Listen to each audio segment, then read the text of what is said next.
வணக்கம், welcome to star channel. இன்றைக்கி SPO notice போர்டில் சங்கர் சார் ஒரு ஆடியோ கொடுத்துருக்காங்க. ஏப்ரல் 24 டைம் 1:44 AM அந்த ஆடியோ இருக்குது. எல்லாருமே சவுண்டு வச்சு மிஸ் பண்ணாமல் கேளுங்க. ஃபஸ்ட்டு இன்ஃபர்மேஷன், ரீஃபண்ட் அப்ளை பண்ணவங்களுக்கு, அதாவது ரீஃபண்ட் அப்ளை பண்ணி எலிஜிபிள் ஆன பர்சன்ஸ்க்கு மெயில் வரும். மெயிலில் ஒரு டாக்குமெண்ட் சைன் பண்ணுற மாதிரி இருக்கும். அந்த டீட்டெயில்ஸ் எல்லாம் சார் நீட்டாக நோட்டீஸ் போர்டில் சொல்லியிருக்காங்க, கேளுங்க. அதுவும் இல்லாமல் அந்த டாக்குமெண்ட் படித்து பார்த்து சைன் பண்ணுங்க அப்படிங்கிற இன்ஃபர்மேஷன் கொடுத்துருக்காங்க. செகண்ட் இன்ஃபர்மேஷன் என்னென்னா, பாஸ்வேர்டு மிஸ்ஸிங், அந்த லாகின் பண்ண முடியாமல் இருக்கிறவங்களுக்கு அதுக்கான சொல்யூஷனும் சார் சொல்லியிருக்காங்க. தேர்டு வந்துட்டு எஸ்பிஓ டீம் லீடர் செலெக்ஷனுக்கான எலிஜிபிள் என்ன, அதாவது ஒரு டீம் மெம்பர் நீங்கள் வந்து டீமாக உருவாக்கியிருக்கீங்க, இப்போ வந்து ஒரு 40 பேர் 50 பேர் டீம் கொடுத்துருக்கீங்க அப்படின்னா நீங்கள் செலக்ட் ஆக மாட்டீங்க. நீங்கள் ஆக்டிவ் பர்சனாக எஸ்பிஓ பற்றி நல்லா புரிஞ்சவங்களாம், டீமை நல்லா கைட் பண்ணுறவங்களாக இருக்கணும் அப்படிங்கிற இன்ஃபர்மேஷனை கொடுத்துருக்காங்க. ஸோ இது எல்லாமே நீங்கள் நோட்டீஸ் போர்டில் தெளிவாக கேட்டிங்கன்னா உங்களுக்கு புரியும். அடுத்த information, SP office, Vellore SP ஆஃபீஸ்க்கு வந்து டிஎஸ்பி சந்திக்க கமாண்டர்ஸ் 16 பேர் வந்திருந்தாங்கன்னு சொல்லியிருந்தாங்க. அந்த 16 பேர்த்தில் நானும் ஒரு மெம்பர்.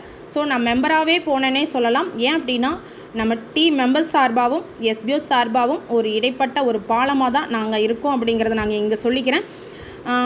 மண்டே மார்னிங் 7 o'clock அங்கே இருந்தோம். சண்டே மார்னிங் எங்களுக்கு வந்து சார் அனௌன்ஸ்மெண்ட் கொடுத்தாங்க, உடனே கிளம்பி வேலூர் வாங்கன்னு சொல்லிவிட்டு மண்டே மார்னிங் 7 o'clock நீங்கள் இருக்கணும் அப்படிங்கிற இன்ஃபர்மேஷன் மட்டும் சொல்லிட்டாரு. நாங்கள் வந்து சண்டே மார்னிங் எங்களுக்கு இன்ஃபார்ம் வந்தோன்னையும் சண்டே நைட்டு கிளம்பி வேலூர் கிளம்பணும். 7 மணிக்கு ரெடி ஆனோம். 8 மணிக்கு எங்களுக்கு எஸ்பி ஆஃபீஸில் டிஎஸ்டி சாரை சந்திக்க எங்களுக்கு அப்பாயின்மெண்ட் கிடச்சிது. 7 மணிக்கு கிளம்பணும். நாங்கள் போயிட்டுருக்கும்போது உடனே வந்து அந்த அப்பாயின்மெண்ட் கேன்சல் ஆகிடுச்சு. சார் அதை விட ஒரு முக்கியமான வேலையாக டிஎஸ்பி சார் வெளியில் வேறு ஒரு ஒர்க்கில் போயிட்டாங்க. ஸோ அதனால் அந்த அப்பாயின்மெண்ட் கேன்சல் ஆகிடுச்சு. உடனே திருப்பி நாங்கள் எங்களோட ஹோட்டலுக்கு வந்து ஸ்டே பண்ணிவிட்டு நாங்கள் வந்து அடுத்த அப்பாயின்மெண்ட்டுக்காக வெயிட் பண்ணிகிட்டு இருந்தோம். அடுத்த அப்பாயின்மெண்ட் வந்து எங்களுக்கு 4 மணிக்கு கிடச்சிது. ஆனால் கிடச்சது மிகப்பெரிய ஒரு விஷயம், எங்களுக்கு ஒரு சந்தோஷமான விஷயந்தான். அந்த அப்பாயின்மெண்ட் எங்களுக்கு கிடச்சிது. திருப்பி வந்து 3 மணிக்கு கிளம்பணும். கிளம்பி போயிட்டு அங்கே டிஎஸ்பி சாரை சந்தித்தோம். அவரை இன்ட்ரடியூஸ் பண்ணிக்கிட்டாங்க, எங்களையும் நாங்களும் இன்ட்ரடியூஸ் பண்ணிக்கிட்டோம். ஸோ அடுத்தது லெட்டர் ஃபார்மெட்டில் எங்களுக்கு கொடுங்கன்னு சொல்லி கேட்டு நாங்கள் அந்த ஃபார்மெட்டில் எழுதி கொடுக்க வேண்டிய ஒரு சுச்சுவேஷன். டிஎஸ்பி சார் முன்னாடி நான் 7 பேஜ் ஒரு லெட்டர் எழுதினேன். அது என்னென்ன அப்படிங்கிறது தான் இப்போ நான் சொல்ல போகிறேன். ஃபஸ்ட்டு பேஜில் என்னோடய டேட்டா இருந்துச்சு. என்னோடய டேட்டா அப்படின்னா என்னோடய நேம், என்னோடய ஹஸ்பண்ட் நேம், என்னோடய அட்ரஸ், மொபைல் நம்பர், என்னோடய ஏஜ், நான் என்ன படிச்சிருக்கேன், என்னோடய ஃபேமிலி பேக்ரவுண்ட், நெக்ஸ்ட்டு வந்துட்டு எஸ்பிஓ பற்றி, நான் எப்போ எஸ்பிஓவில் ஜாயின் பண்ணேன், எஸ்பிஓவில் டீம் எவ்வளோ ஏர்ன் பண்ணேன், இந்த டீட்டெயில், அதாவது என்னோடய டேட்டாவை ஃபுல்லாக என்னோடய ஃபஸ்ட்டு பேஜில் இருந்தது. செகண்ட் பேஜ், தேர்டு பேஜில் வந்துட்டு இங்கிலீஷ்லேயும் தமிழ்லையும் கொஸ்டின் ஆன்சர் டைப்பில் இருந்தது. செகண்ட் பேஜில் இங்கிலீஷில் கொஸ்டின் கேட்டு ஆன்சர் பண்ணுற மாதிரி இருந்தது. அதுவே தேர்டு பேஜில் தமிழில் கொஸ்டினாகவும் ஆன்சர் தமிழில் பண்ண வேண்டியதாகவும் இருந்தது.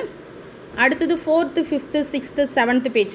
ஒரு சிலர் 6 பேஜ் எழுதியிருப்பாங்க, ஒரு சிலர் 7 பேஜ் எழுதியிருப்பாங்க, ஒரு சிலர் 8 பேஜ் எழுதியிருப்பாங்க.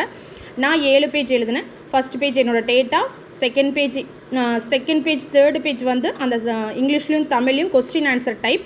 4th, 5th, 6th, 7th பேஜில் வந்து நான் ஒரு லெட்டர் ஃபார்மெட்டில் எழுதினேன். அந்த லெட்டர் ஃபார்மெட் என்ன அப்படின்னா, டிஎஸ்பி சாருக்கு நாம் ஒரு மனு கொடுக்குற மாதிரி ஒரு letter format. From address to address போட்டு நீட்டாக நான் எஸ்பிஓவில் ஜாயின் பண்ணதுலேருந்து இப்போ பிரேக் டைம் வரைக்கும் நான் எஸ்பிஓவில் மெம்பர்ஸ் சார்பாகவும் கம்பெனி சார்பாகவும் என்னுடைய அனுபவங்கள் என்னென்ன, ஒரு டீம் மெம்பராக இருந்து என்னென்ன வந்து இந்த எஸ்பிஓவில் அனுபவித்தேன், என்னோடய அனுபவங்கள், என்னென்ன விஷயம் நான் கற்றுக்கிட்டேன், என்னோட எஸ்பிஓ ட்ராவல் என்ன இருந்தது அப்படிங்கிறதான் அந்த லெட்டர் ஃபார்மெட்டில் ஃப்ரம் அட்ரஸ் டு அட்ரஸ் போட்டு 4 பேஜ் நான் எழுதியிருந்தேன். எழுதி முடித்து அந்த 4வது பேஜ் எண்டில் என்னோடய நேம், என்னோடய ஸ்டாஃப் ஐடி, என்னோடய சைன் போட்டு நீட்டாக நான் அந்த ஃபார்மெட்டை முடித்தேன். ஃபஸ்ட்டு பேஜில் என்னோடய டேட்டா, செகண்ட் அண்ட் தேர்டு பேஜில் கொஸ்டின் ஆன்சர் டைப்பில் இருந்தது, அதையும் நாங்கள் ஃபில் பண்ணோம். 4th, 5th, 6th, 7th பேஜில் லெட்ரு ஃபார்மெட், மனு கொடுக்குற ஃபார்மெட் மாதிரி ஒரு ஃப்ரம் அட்ரஸ் டு அட்ரஸ் போட்டு நீட்டாக நான் 4 பக்கம் என்னுடைய எஸ்பிஓ ட்ராவல் பண்ண என்னோடய ட்ராவலிங்கை பற்றி நான் நீட்டாக ஒரு கட்டுரை மாதிரி எழுதியிருக்கேன். இது எல்லாம் எழுதி எஸ்பி ஆஃபீஸில் டிஎஸ்பி சார் முன்னாடி எழுதி அதையே நாங்கள் சாருக்கு சப்மிட் பண்ணோம். ஸோ அவர் வந்து நிறைய விஷயம் எங்ககிட்ட கேட்டாங்க, நாங்களும் நிறைய விஷயம் சொன்னோம். நிறைய அனுபவங்கள் அங்கே எனக்கு கிடைச்சிது. இதுதான் வந்து அங்கே நடந்த விஷயம். நம்ம சங்கர் சாருக்கு, ராஜேஷ் சாருக்கு இப்படி ஒரு கம்பெனியை உருவாக்கி கொடுத்ததுக்கு தேங்க்ஸ் சொல்லார்.